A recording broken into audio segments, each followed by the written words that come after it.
சிம்பிளா, ஈஸியா 4 வகையான ஸ்நாக்ஸ் பார்க்க போறோம். இது எல்லாமே வந்து பார்த்தீங்க அப்டின்னா, 20 நிமிஷத்துல பண்ணிடலாம். முதல்ல கோவா ஸ்பெஷல் கோகனட் கேக். நல்லா பஞ்சு போல இருக்கும். அதுக்கப்புறமா டலியா குக்கீஸ் அப்டின்னு ரொம்ப ரொம்ப லைட்டான ஒரு பிஸ்கட். 3வது குணுக்கு. இது வந்து புரோட்டீன் ரிச் ஆனது. போண்டா, பக்கோடா இடையில இருக்கும். ஈவினிங் ஸ்நாக்ஸா சாப்பிடலாம். டீக்கும் பெர்ஃபெக்ட்டா இருக்கும். இதுக்கப்புறமா சேமியா வச்சு ஒரு ஸ்வீட் பண்ண போறோம். சிம்பிளா கோவா ஸ்பெஷல் கோகனட் கேக் எப்படி பண்ணுறதுன்னு பார்க்கலாம். இந்த நியூ இயர்க்கு வந்து பார்த்தீங்க அப்படின்னா, இந்த கேக் ரொம்ப பெர்ஃபெக்ட்டா இருக்கும். ஈஸியாவும் பண்ணிரலாம். நம்ம ஃப்ரெஷ்ஷான கோகனட் போடுறதுனால ஃப்ளேவர் ரொம்ப சூப்பரா இருக்கும். ரொம்ப ரொம்ப ஸ்பாஞ்சியா இருக்கும். இது குழந்தைகளுக்கு ஸ்நாக்ஸா கொடுத்து விடலாம். அது மட்டும் இல்லாம ஈவினிங் டீக்கு எடுத்துக்கலாம்.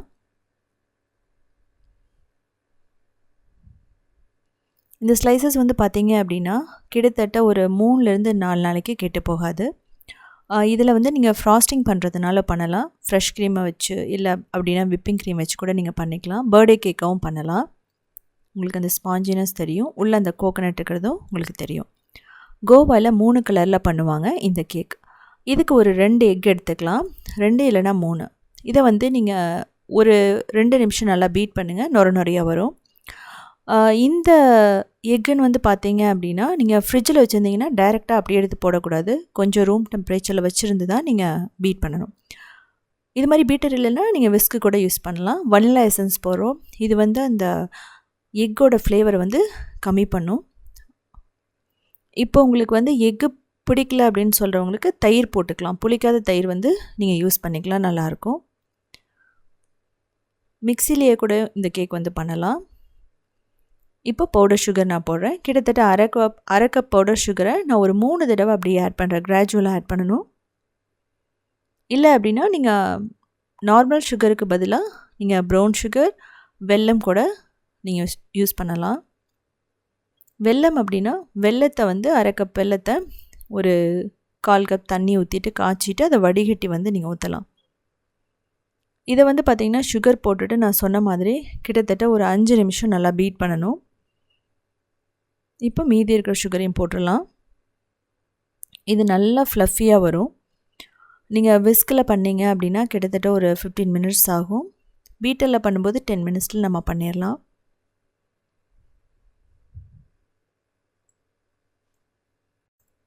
இது வந்து பார்த்திங்கன்னா நல்லா ஷைனிங்காக வரும். அப்படியே இந்த நம்ம போட்ட எக்கு வந்து கிட்டத்தட்ட ஒரு 3 மடங்கு அதிகமாக வரும் அந்த மாவு.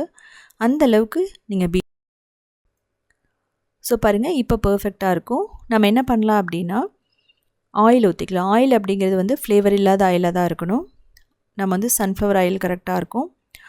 கோகனட் ஆயில் ஊற்றுனீங்க அப்படின்னா கோகனட் கேக்கு நல்லாயிருக்கும். பட் ஃப்ளேவர் வந்து ரொம்ப டாமினேட் பண்ணும். அது மட்டும் இல்லாமல் கடல் எண்ணெய், நல்லெண்ணெய், நீங்கள் ஆலிவ் ஆயிலெலாம் இதில் யூஸ் பண்ணக்கூடாது. இதுக்கப்புறமா நம்ம மைதா போட்டுக்கிறோம், இல்லை கோதுமை மாவு போட்டுக்கலாம். பேக்கிங் பவுடர், அதுக்கப்புறம் பேக்கிங் சோடா. இதை வந்து நம்ம என்ன பண்ணலாம் அப்படின்னா கிட்டத்தட்ட ஒரு 2 தடவை நல்லா சலிச்சுட்டு போடணும். ஒரே அடியாக நீங்கள் போட்டிங்க அப்படின்னா நம்ம இந்த ஃப்ளஃபியாக பீட் பண்ணதெல்லாமே அப்படியே வந்து டவுன் ஆகிடும். அதனால நீங்கள் கொஞ்சம் கொஞ்சமாக போட்டுட்டு அந்த மாவு வந்து கட்டி இல்லாமல் இருக்கணும். அதுக்கப்புறமா திரும்ப நீங்கள் சலிச்சு போடணும். இதிலே நீங்கள் கொக்கோ பவுடர் ஆட் பண்ணலாம், ரோஸ் எசன்ஸ் ஆட் பண்ணலாம். பைனாப்பிள் ஃப்ளேவர் வந்து உங்களுக்கு பிடிக்கணும், அது கூட நீங்கள் போடலாம். ஸோ நீங்கள் cut and fold method use பண்ணிங்க அப்படின்னா ரொம்ப வந்து பெர்ஃபெக்டாக இருக்கும். இதுக்கப்புறமா பால், தேவையான அளவு பால் ஊற்றிக்கலாம். மாவு வந்து கெட்டியாக இருக்கிற பட்சத்தில் நீங்கள் வந்து பால் அரை கப் வந்து ஊற்றலாம். பால் அப்படிங்கிறது வந்து நீங்கள் வந்து நார்மல் மில்க், தேங்காய் பால் எது வேணாலும் ஊற்றிக்கலாம். இல்லை சூடான பாலும் நல்லாயிருக்கும். அதுக்கப்புறமா வார்மான மில்க் எது வேணாலும் நீங்கள் யூஸ் பண்ணலாம். நம்ம விஸ்க் இருந்துச்சு அப்படின்னா உங்களுக்கு அந்த கட்டி எல்லாம் வராது. நம்ம கட்டி இல்லாமல் நம்ம நல்லா மிக்ஸ் பண்ணணும். அதே சமயம் ஓவராகவும் நீங்கள் மிக்ஸ் பண்ணிடக்கூடாது. பேக்கிங் பவுடர், பேக்கிங் சோடா போட்டிருக்கிறதுனால நம்ம ரொம்ப பீட் பண்ணிங்க அப்படின்னா அந்த கேக் வந்து ரொம்ப ஹார்ட் ஆகிடும். ரொம்ப ஸ்பாஞ்சியாக இருக்காது. நம்ம தேவையான அளவு பால் ஊற்றிக்கலாம். இந்த மாவு அப்படிங்கிறது உங்களுக்கு தூக்கி ஊற்றுனீங்க அப்படின்னா ரிப்பன் மாதிரி வரும். அதாவது ஒரு ஃப்ளோயிங் கன்சிஸ்டன்சியில் வரணும். ரொம்ப கெட்டியாகவும் இருக்கக்கூடாது. அந்தளவுக்கு உங்களுக்கு பால் கிட்டத்தட்ட ஒரு அரை கப் பால் தேவைப்படும். நமக்கு எக்ஸ்ட்ரா ஒரு 3-4 டேபிள் ஸ்பூன் தேவைப்படலாம். அவ்வளோதான். இப்போ ஏலக்காயும் நம்ம ஜாதிக்காயும் போட்டுக்கிறோம். இது ரெண்டுமே ரொம்ப முக்கியம். இதை வந்து ஸ்கிப் பண்ணிடாதீங்க. ஜாதிக்காய் அப்படிங்கிறது வந்து கொஞ்சம் தான் போடணும். அதுக்கப்புறம் ஃப்ரெஷ்ஷான தேங்காய் கிட்டத்தட்ட அரை கப்லேருந்து 1 கப் போடலாம். இந்த தேங்காய் இல்லைங்கிற பட்சத்தில் நீங்கள் டெசிகேட்டட் கோகோனட் கூட யூஸ் பண்ணலாம். அதே மாதிரி இந்த தேங்காய் வந்து நமக்கு வறுத்து போடணும்னு அவசியம் இல்லை. இதே மாதிரி கட் அண்ட் ஃபோல்ட் மெத்தடு இல்லை அப்படின்னா நீங்கள் நார்மலாக கூட ஜென்டலாக மிக்ஸ் பண்ணிவிடுங்க. இந்த மாவு அப்படிங்கிறது இந்த மாதிரி தான் இருக்கணும். இதுக்கப்புறம் பட்டர் ஷீட் ட்ரேயில் போட்டுக்கலாம். நீங்கள் ஏற்கனவே வந்து நெய் தடவியோ பட்டர் தடவியோ கொஞ்சம் மாவு தடவி ட்ரேவை ரெடி பண்ணிடுங்க. பட்டர் ஷீட் இல்லை அப்படின்னா அப்படியெல்லாம் பண்ணும்போது நமக்கு ஈஸியாக டிமோல்ட் பண்ண வரும். இதை வந்து பார்த்திங்கன்னா கோவாவில் கிட்டத்தட்ட இந்த மாவை 3ஆக பிரித்து 2ல் க்ரீன் அதுக்கப்புறம் பிங்க் கலர் வந்து ஆட் பண்ணிவிட்டு பண்ணுவாங்க. மார்பிள் கேக் மாதிரி. கூடிய சீக்கிரமாக நான் அந்த வீடியோவும் போடுறேன். டேப் பண்ணுங்கள். அதுக்கப்புறமா டைரெக்டாக அவனில் வைக்கணும். அவன் இல்லை ஓடிஜியை 10 மினிட்ஸ் 250 டிகிரியில் ப்ரீஹீட் பண்ணி வச்சுக்கோங்க முன்னாடியே. அதுக்கப்புறமா நம்ம கிட்டத்தட்ட ஒரு 45 மினிட்ஸ் 180 டிகிரியில் நம்ம பேக் பண்ணணும். அதே சமயம் நீங்கள் ப்ரீஹீட் பண்ணின உடனே நீங்கள் வந்து கேக்கை வச்சிடணும். ரொம்ப நேரம் விட்டீங்க அப்படின்னா ஓடிஜி இல்லை அவன் வந்து பார்த்திங்கன்னா ஆறிடும். அப்போது பேக் ஆகிறது ரொம்ப கஷ்டமாகும். டூத் பிக் வந்து இன்சர்ட் பண்ணி பாருங்கள். அது வந்து ஒட்டாமல் வந்துச்சுன்னா பர்ஃபெக்டாக வெந்துடுச்சுன்னு அர்த்தம். அதுக்கப்புறம் ஒரு 10 நிமிஷம் அப்படியே விட்டீங்க அப்படின்னு நல்லா ஆறிடும். அதுக்கப்புறமா ஈஸியாக டிமோல்ட் பண்ண முடியும்.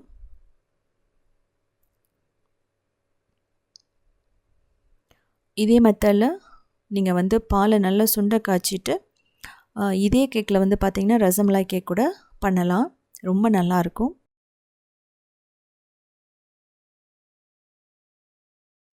இந்த கோகோனட் கேக் வந்து பார்த்திங்க அப்படின்னா கிட்டத்தட்ட ஒரு வாரம் வரைக்குமே கெட்டு போகாது.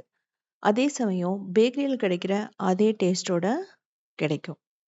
இன்னும் எக்ஸ்ட்ரா வந்து உங்களுக்கு ஸ்வீட்னஸ் வேணும் அப்படின்னா நீங்கள் சுகர் நல்ல பவுடர் சுகரு கொஞ்சம் பால் ஊற்றிட்டு நல்லா மிக்ஸ் பண்ணிட்டீங்கன்னா ஸ்மூத்தான கன்சிஸ்டன்சியில் வந்துடும்.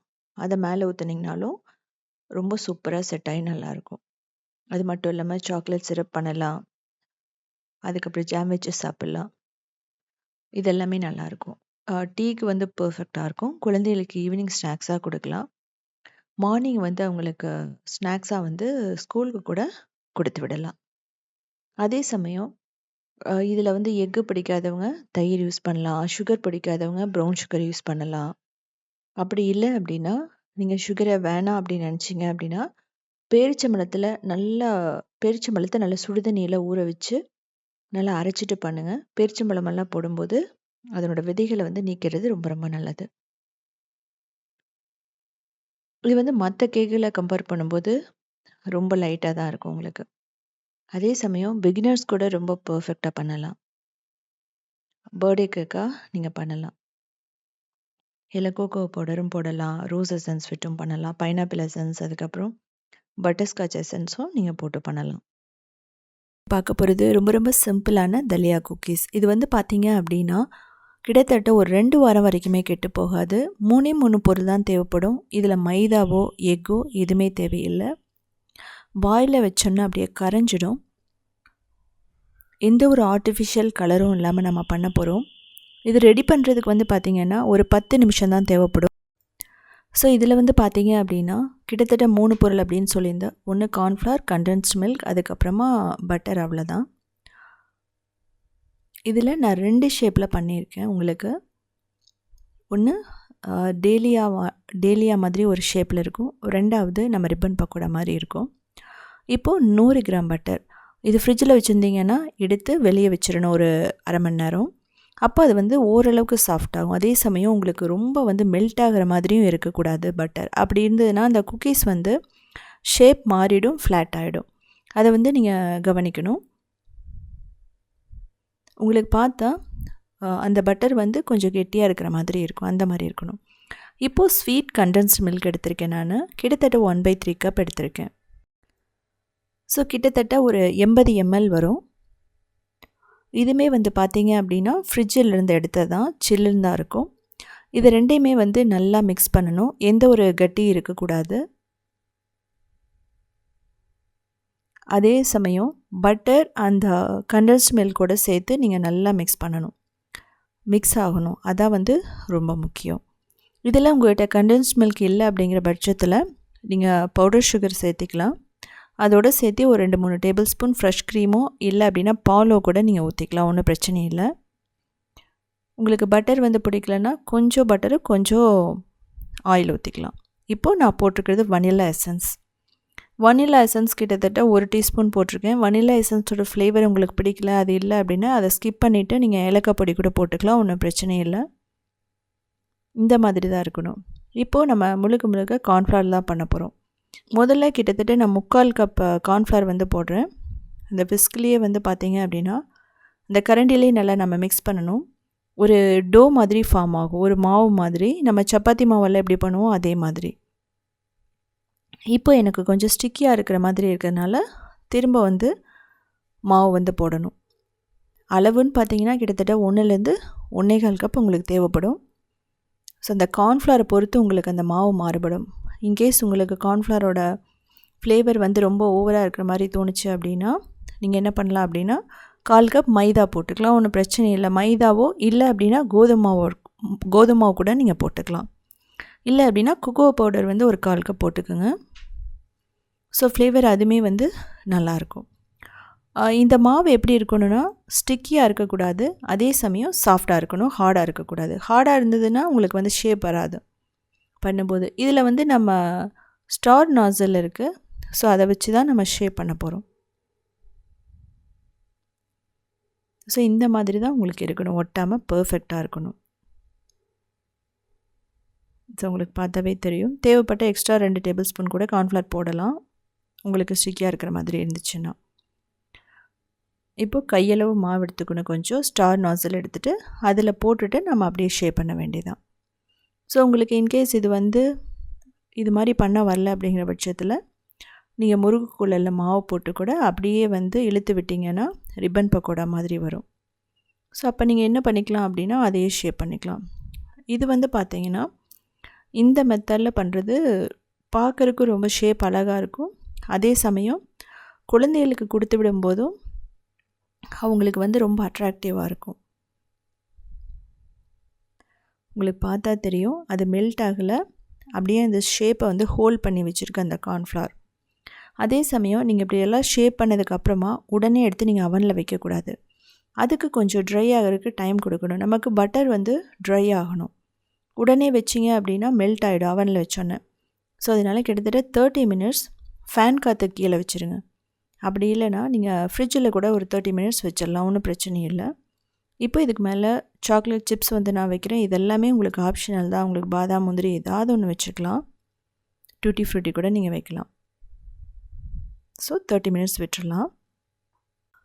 ஸோ ரிமைனிங் இருக்கிற மாவில் நான் என்ன பண்ணுறேன்னா அந்த ரிப்பன் பக்கோடா மோல்டு இருக்கும். ஸோ அந்த முறுக்குள்ளே போட்டு இன்னொரு பேக்கிங் ட்ரேயில் நான் அப்படியே வந்து இழுத்து விட்டுட்டேன். இப்போ வந்து என்னாச்சு அப்படின்னா நீளமாக இருக்கும். நம்ம வந்து பிஸ்கட் ஷேப்பில் வேணும்னா கொஞ்சம் கட் பண்ணணும், சின்னதாக கட் பண்ணிக்கலாம். இது மாதிரி கட் பண்ணிவிட்டு மேலே சாக்லேட் சிப்ஸ் கூட வச்சுக்கலாம். இதுக்கடையில் இது நல்லா ட்ரை ஆகிடுச்சு. அவனில் வச்சுட்டு நம்ம கிட்டத்தட்ட ஒரு 20 மினிட்ஸ் பேக் பண்ணணும். கிட்டத்தட்ட ஒரு 170 டிகிரியில் பேக் மோடில். இது ரெடி ஆகிட்டு இருக்கும்போது நம்ம இதெல்லாம் ரெடி பண்ணிக்கலாம். இதுக்கு முன்னாடி நீங்கள் அவனை வந்து 250 டிகிரியில் 10 மினிட்ஸ் நீங்கள் வந்து ப்ரீஹீட் பண்ணியே ஆகணும். ஸோ நெக்ஸ்ட்டு பேட்ச் வைக்கும்போது நீங்கள் ப்ரீஹீட் பண்ணணும்னு அவசியம் இல்லை. ஆல்ரெடி நீங்கள் ரெடி பண்ணி வச்சுருந்தீங்க அப்படின்னா ஒரு பேட்ச் எடுத்துகிட்டு இமீடியட்டாக நம்ம அவனில் வச்சிடலாம். ஏன்னா அது வந்து ஹீட்டாக தான் இருக்கும். இதே ப்ரெஷர் குக்கர் கடாய் அப்படின்னா 10 மினிட்ஸ் மீடியம் ஃப்ளேமில் ப்ரீஹீட் பண்ணிவிட்டு கிட்டத்தட்ட ஒரு 20 மினிட்ஸ் லோ மீடியம் ஃப்ளேமில் நீங்கள் பேக் பண்ணிங்க அப்படின்னா பர்ஃபெக்டாக ரெடி ஆகிடும். இது ஆறுனதுக்கப்புறம் தான் நீங்கள் எடுக்கணும், இல்லைனா வந்து ரொம்ப சாஃப்டாக இருக்கும். ஒரு ஏர்டைட் கண்டெய்னரில் போட்டிங்க அப்படின்னா 2 வாரம் வரைக்கும் கெட்டு போகாது. ரொம்ப டேஸ்ட்டாக இருக்கும். ரொம்ப லைட் வெயிட்டாக இருக்கும். இதை சாப்பிட்றதுக்கும் வாயில் வச்சோன்னா கரைஞ்சிடும்.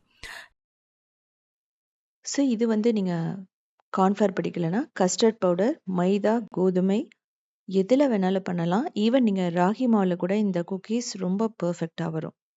அதே சமயம் ஆயில், பட்டர், கண்டென்ஸ்டு மில்க் இப்படி நிறையா விதமான ரெசிபீஸ் வந்து இதில் பண்ணலாம். இதெல்லாம் யூஸ் பண்ணி பண்ணலாம். சாப்பிட்றதுக்கு ரொம்ப லைட்டாக இருக்கும். உங்களுக்கு பேக்கரியில் கிடைக்கிற மாதிரியே இருக்கும்.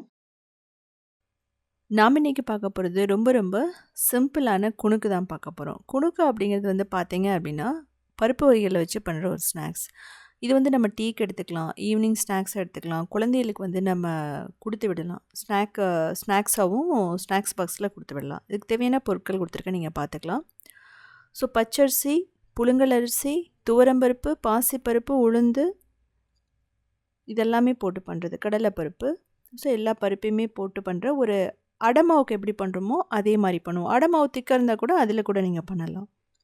இப்போ எல்லாமே நான் வந்து போட்டுக்கணும். பச்சரிசி, புழுங்கல் அரிசி, கடலைப்பருப்பு, துவரம்பருப்பு, உளுத்தம்பருப்பு, பாசிப்பருப்பு இதெல்லாம் போட்டுட்டு ஒரு 3 தடவை நல்லா வாஷ் பண்ணிக்கோங்க. நல்லா வாஷ் பண்ணதுக்கப்புறமா ஒரு 3லேருந்து 4 மணி நேரம் இதை ஊற வச்சுக்கலாம். நான் சொன்ன மாதிரி உங்கள்கிட்ட அடை மாவு இருந்தால் அதில் கொஞ்சம் அரிசி மாவு போட்டு கூட இது ஈவினிங் ஸ்நாக்ஸை பண்ணி கொடுக்கலாம். ஸோ மினிமம் நமக்கு வந்து 2 to 3 hours வந்து ஊறணும். கூடவே வரமிளகாயும் போட்டுடலாம். இது ஊறினதுக்கப்புறமா என்ன பண்ணலாம் அப்படின்னா, இந்த தனியாக கம்ப்ளீட்டாக வடிச்சிடுங்க. அரைக்க போகிறது வந்து பார்த்திங்கன்னா தண்ணி கொஞ்சம் தான் ஊற்றி அரைப்போம். நம்ம எப்படி வடைக்கெல்லாம் அரைப்போமோ அதே மாதிரி நல்லா ஃப்ளஃபியாக நம்ம அரைக்க போகிறோம். ரொம்ப ஃபைனாக இருக்கக்கூடாது, கரகரப்பாக இருக்கணும். இதுலேயே ஜீரகம், பெருங்காயம், உப்பெல்லாம் போட்டுக்கலாம். நான் பெருங்காயம் போடுறத எடுக்க மறந்துட்டு வீடியோ. இந்த மாதிரி நீங்கள் அரைச்சிக்கணும். நல்லா கரகரப்பாக இருக்கணும். ஸோ நமக்கு பர்ஃபெக்டாக ரெடி ஆகிடுச்சு. பார்த்தீங்கன்னா இப்படி தான் அந்த பேட்டர் இருக்கும். நல்லா ஃப்ளஃபியாக இருக்க பாருங்கள். இது 2-3 தடவை நீங்கள் நல்லா பீட் பண்ணிங்கன்னா பர்ஃபெக்டாக ரெடி ஆகிடும். இப்போ அரிசி மாவு 2 டேபிள் ஸ்பூன் போட்டிருக்கேன். அதுக்கப்புறம் தேங்காய், கருவேப்பிலை, வெங்காயம், இஞ்சி இதெல்லாமே போட்டுக்கலாம். தேவைப்பட்டால் புதினா, கொத்தமல்லி கூட போட்டிங்கன்னா ரொம்ப சூப்பராக இருக்கும். பொடி பொடியாக கட் பண்ணி போட்டுக்கோங்க. அதே மாதிரி நான் கூடிய சீக்கிரமாக வந்து எப்படி போடுறதுன்னு சொல்லிவிட்டு நான் வீடியோ போடுறேன். இதே அரிசி பிடிக்காதவங்க, அரிசி வேணான்னு நினைக்கிறவங்க திணை எல்லாத்துலேயுமே பண்ணலாம், நல்லாயிருக்கும். ராகி மாவு கூட நீங்கள் போடலாம். ஸோ பாருங்கள், இப்படி தான் இருக்கணும். தண்ணியாக இருக்கக்கூடாது. தண்ணியாக இருந்தால் ஒன்றும் பிரச்சனை இல்லை, கொஞ்சம் அரிசி மாவு மிக்ஸ் பண்ணிக்கோங்க. கையிலையும் போடலாம், இது மாதிரி ஸ்பூனில் எடுத்தும் போடலாம். ஸோ இது கொங்குநாடு கிராமத்தில் ஒரு சில டைமில் இது மாதிரி ஸ்பூனில் வச்சு போடுவாங்க. ஸோ இது யூனிக்கானது. நல்லா ஓவல் ஷேப்பில் வரும். இப்போது நல்ல சூடான எண்ணெய், அதில் கடலை எண்ணெய் நான் ஊற்றிருக்கேன். அதுக்கப்புறம் நீங்கள் சன்ஃப்ளவர் ஆயில் கூட ஊற்றிக்கலாம். இப்போ கொஞ்சம் கொஞ்சமாக கையில் எடுத்து நல்லா சூடான எண்ணெயில் போட்டு நல்லா கோல்டன் ப்ரௌனாக கிறிஸ்பியாக வர வரைக்கும் ஃப்ரை பண்ணி எடுக்கணும். கிட்டத்தட்ட நமக்கு ஒரு 5லேருந்து 7 நிமிஷம் தேவைப்படும். போட்டதுக்கப்புறம் மீடியம் டு ஹையில் தான் வைக்கணும், நம்ம லோவில் வைக்கக்கூடாது. ஸோ பாருங்கள், நல்லா ஃப்ரை ஆகிட்டுருக்கு. ஏன் அப்படின்னா இது வந்து பாசிப்பருப்பெல்லாம் போட்டிருக்கோம், கடலைப்பருப்பு போட்டிருக்கோம். ஸோ பருப்பு எல்லாமே போடும்போது நமக்கு பார்த்திங்கன்னா நல்லா வெந்திருக்கணும். வேகலை அப்படின்னா அந்த பச்சை வாசனை இருக்கும், கொஞ்சம் வயிறு வலிக்கும். ஸோ அப்படி வேகாமல் பண்ணிங்க அப்படின்னா, ஸோ அதனால தான் நம்ம இப்படி பண்ணுறோம். இதுக்கே வந்து பார்த்திங்கன்னா பெஸ்ட்டு காம்பினேஷன்னு சொன்னால் நம்ம பாயாசம் பர்ஃபெக்டாக இருக்கும். அப்படியே குணுக்கு எடுத்து சாப்பிட்டுட்டு ஒரு வாய் வந்து நம்ம பாயசம் சாப்பிட்றது ரொம்ப சூப்பராக இருக்கும். நம்ம எப்படி அப்பளம் பாயசம் எடுத்துக்கிறோமோ அதே மாதிரி. ஸோ நல்லா கிறிஸ்பியாக கோல்டன் ப்ரௌனாக நமக்கு ஃப்ரை ஆகிடுச்சு, எடுத்துடலாம். இது வந்து பார்த்திங்கன்னா ஆயிலையே அப்சர்வ் பண்ணாது. ஸோ நம்ம ஊற்றின ஆயில் அப்படியே தான் இருக்கும். ஸோ அதனால நமக்கு வெயிட் போட்டுருமோ அப்படின்னு சொல்லிட்டு கவலை கிடையாது. ஸோ இந்த குணுக்கியை வந்து பார்த்திங்கன்னா நீங்கள் வந்து பருப்பு உருண்டை குழம்பு கூட பண்ணலாம், பக்கோடா குழம்பு பண்ணலாம். இல்லை அப்படின்னா நீங்கள் என்ன பண்ணலாம் அப்படின்னா வடகரி பண்ணலாம், ரொம்ப சூப்பராக இருக்கும். ஸோ நம்ம எல்லாமே ரெடி பண்ணிட்டோம். இதுக்கு வந்து ஒரு சிம்பிளான சட்னி அப்படின்னா வரமிளகாயும் தேங்காயும் போட்டு அரைக்கிற ஒரு சட்னி. ஸோ நீங்கள் அதை கூட நீங்கள் செஞ்சு இதோட சாப்பிட்டு பாருங்கள், ரொம்ப சூப்பராக இருக்கும். இந்த ப்ரோட்டீன் ரிச்சான குணுக்கும் வந்து பார்த்தீங்க அப்படின்னா நான் தட்டைப்பயிர்லேருந்து ஆரம்பித்து பாசிப்பயிர் வரைக்கும் போட்டிருக்கேன். சிம்பிளாக ஹெல்த்தியாக 1/2 கப் சேமியா வச்சு ரொம்ப ரொம்ப ஈஸியான ஒரு ஸ்வீட் செய்ய போகிறோம். இது வந்து பார்த்திங்க அப்படின்னா பிரேக்ஃபாஸ்ட், டின்னராக கூட சாப்பிட்லாம். இதுக்கு 2 டேபிள் ஸ்பூன் பாசிப்பருப்பு போட்டுக்கலாம். இதை வந்து கிட்டத்தட்ட 30 நிமிஷம் ஊற வச்சிடணும். இதுக்கப்புறமா நெய் ஊற்றிட்டு முந்திரி திராட்சை நல்லா வறுத்தெடுத்துக்கலாம். இது வந்து பார்த்திங்க அப்படின்னா சேமியா சர்க்கரை பொங்கல் மாதிரி இருக்கும், அவ்வளோ டேஸ்ட்டாக இருக்கும், ஒன்றோடு ஒன்று ஒட்டாமல். இது மார்னிங் செஞ்சீங்க அப்படின்னா கிட்டத்தட்ட நைட் வரைக்குமே அந்த டேஸ்ட் வந்து அப்படியே இருக்கும், எதுவுமே மாறாது. உங்கள்கிட்ட எந்த நட்ஸ் தேவையோ அதெல்லாமே போட்டுக்கலாம். இப்போ 1/2 கப் சேமியா போட்டுட்டு கொஞ்சம் மட்டும் நெய் ஊற்றிடுங்க, நல்லா ரோஸ்ட் பண்ணி எடுத்துக்கலாம்.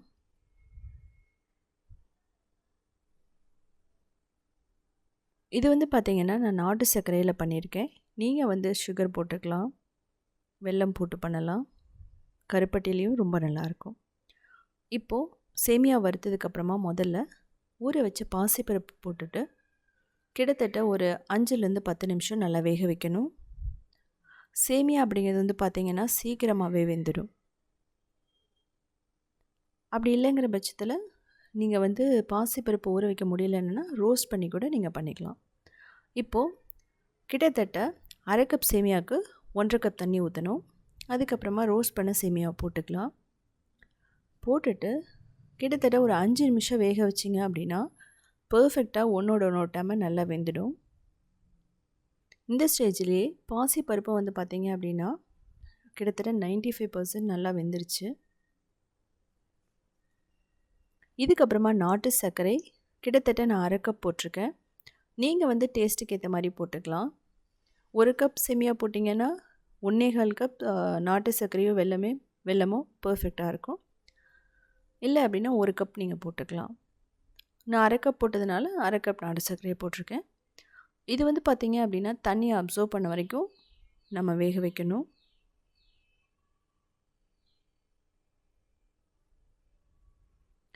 ஸோ நமக்கு பர்ஃபெக்டாக ரெடி ஆகிடுச்சு. ஃபைனலாக நம்ம ஏலக்காய் பொடியும் முந்திரி திராட்சையும் போடுவோம். தேவைப்பட்டால் நெய் ஒரு 2 டேபிள் ஸ்பூன் போட்டுக்கலாம். ரொம்பலாம் இதுக்கு தேவைப்படாது. இதே மாதிரி நான் வந்து நாட்டு சர்க்கரை வச்சு கேசரி வந்து க்ரியேட்டிவ் வேர்ல்டில் போட்டிருக்கேன். ரொம்ப டேஸ்ட்டாக இருக்கும். இது குழந்தைகளுக்கு ஸ்நாக்ஸாக கூட நீங்கள் கொடுத்து விடலாம். ரைஸ் சாப்பிட பிடிக்கல அப்படின்னா இது மாதிரி நீங்கள் செஞ்சு சாப்பிட்லாம். இதே மாதிரி நிறைய ரெசிபீஸ் வேணும்னா நீங்கள் உத்தமி கிச்சனை ஃபாலோ பண்ணலாம். க்ரியேட்டிவ் வேர்ல்ட் இன்னொரு சேனல் இருக்குது. 2012 ரன் பண்ணிகிட்ருக்கோம். கிட்டத்தட்ட 1900 ரெசிபீஸ் இருக்குது. அது மட்டும் இல்லாமல் சவுத் இண்டியன் ஃபுட்ஸ்.inங்கிற வெப்சைட்டை கிட்டத்தட்ட 14 இயர்ஸ்க்கு மேலே ரன் பண்ணுறோம். 8000 recipes step by step photos plus வீடியோஸோடு இருக்கும். ஸோ பார்த்துட்டு கமெண்ட் பண்ணுங்கள். இதில் வந்து பார்த்திங்க அப்படின்னா கிட்டத்தட்ட 1/4 கப் துருவன தேங்காய் கூட நீங்கள் போட்டு பண்ணலாம். அதுவுமே நல்லாயிருக்கும்.